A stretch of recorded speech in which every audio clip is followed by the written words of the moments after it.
प्रणाम कर लीजिए, यही आशीर्वाद पीठ में दर्द है तो डॉक्टर बाबा जी इसको क्या करे?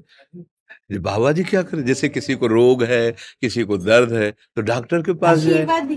आशीर्वाद से नहीं ठीक होता। देखो बस वही समझ में नहीं आता, इसी भटकाओं में सब भटक रहे हो। कोई जंतुर बांध देगा, कोई आशीष, इसीलिए तुम सब अच्छे कर्म करो। पूर्व के पूर्व कर्मों के पाप से हमें दंड मिलता है। अच्छे कर्म करो, नाम जप करो, माता पिता की सेवा करो, सद्भाव से चलो। अभी ये कर्म नष्ट हो जाएंगे, किसी से जंतुर बंधवाने की जरूरत नहीं, किसी से आशीर्वाद मांगने की जरूरत है। अब नाम जप ना करो, खाओ मुर्गा मांस, पियो शराब, करो व्यभिचार करो, तो बाबा जी आशीर्वाद दे दे तो कोई आशीर्वाद काम नहीं करेगा। दुर्गति होगी यहाँ भी और वहां भी। हमारी बात समझो। अब जरूर बुरा लगता है, सत्य विषय बुरा लगता है, पर अगर बच्चा सावधान हो जाओगे तो सुखी हो जाओगे। कोई भी हो, हम किसी एक के लिए बात नहीं करते, सबके लिए करते हैं। सब भागते हैं इस बात में कि बाबा जी आशीर्वाद दे, रोग रहित हो जाओ। कभी नहीं होगा, कभी नहीं होगा। तुम्हारे आचरण ठीक होंगे तब तुम्हारा सब काम बनेगा। हाँ अब देखो ना, खा रहे हैं जीवों को उबाल उबाल करके मांस, पी रहे हैं शराब, कर रहे हैं बेविचार, बुद्धि भ्रष्ट होगी और नष्ट होना पड़ेगा, क्योंकि आचरण गलत है। कोई आशीर्वाद किसी का काम नहीं करेगा।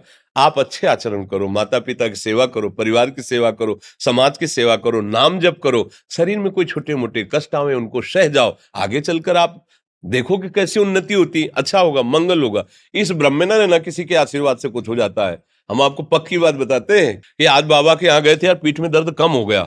ये तुम्हारा पुण्य लग गया, पुण्य बन गया, तुम्हारा कर्म। तुम आए ना यहाँ, तो जो जो पाग आगे धरे कोटिन यज्ञ समान, साधु दर्शन के लिए भाव से आए तो तुम्हारा वो रोग नष्ट होगा, तुम्हारे कर्म से नष्ट हुआ।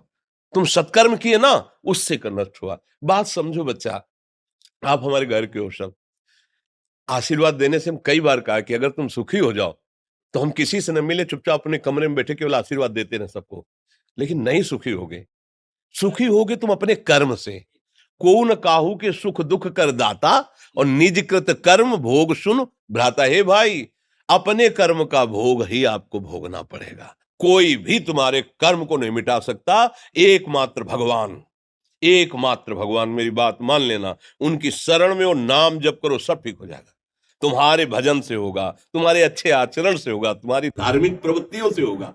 अब ये बात ना समझो तो फिर हम क्या कह सकते हैं? नहीं, हाँ यही तुम्हारा जन्मदिन की सफलता है कि हमारी बात मान लो, राधा राधा रटो, कोई नशा मत करना, अपने माता पिता की सेवा करो, समाज की सेवा करो जितना। और जो कष्ट है वो स्थायी नहीं है। आज विपत्ति आई, कल खत्म हो जाएगी। अभी दिन है, फिर रात आ जाएगा, रात है तो दिन आ जाएगा। ये क्रम चलता रहता है, हमें निराश नहीं होना। सूरवीर योद्धा की तरह हमें जीना है यार, कायर की तरह नहीं जीना है। जी।